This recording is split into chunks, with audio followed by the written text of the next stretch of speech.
In today's video, I'm going to teach you how to convert any object to 3D in Canva using Style Match. We'll go from a flat image to a dimensional, eye-catching look, and I'll share a few quick tips along the way so you get the best results. This works well for product mockups, social media graphics, and quick concept visuals. First, open Canva. You can use the desktop app or your browser. Once you're in, open any existing design, or start a new one with the size that fits your project, like a social post, a presentation slide, or a custom canvas. Having the right canvas size up front helps your download look crisp later.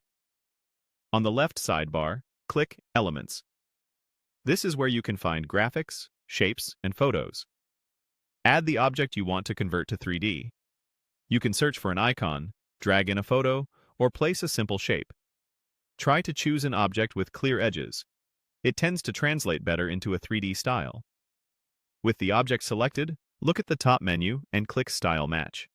Canva will analyze your object and show you a range of styles you can apply. Scroll through the options and choose 3D Art. When you click it, Canva will apply a dimensional treatment to your object, giving it depth and lighting. Now, fine-tune it.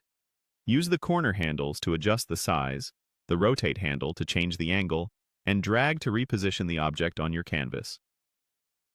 Aim for a balance that matches your layout, leaving enough space around the object so the 3D effect stands out. If you want more realism, add shadows or other effects. Subtle drop shadows, soft glows, or a slight blur can help your object sit naturally in the scene. Keep effects light. Too much can overpower the 3D look. When you're happy with the result, click Share, then Download. Choose your preferred format. Pick PNG if you want a high-quality image, great for thumbnails or posts. Choose MP4 if your design includes motion and you want a video output. If available, consider a higher resolution for sharper details. Finally, click Download to save your 3D object to your device. Give it a quick preview to make sure everything looks the way you expect. And that's how you convert any object to 3D in Canva using Style Match. If this video helped, please like, subscribe, and share. Thanks for watching.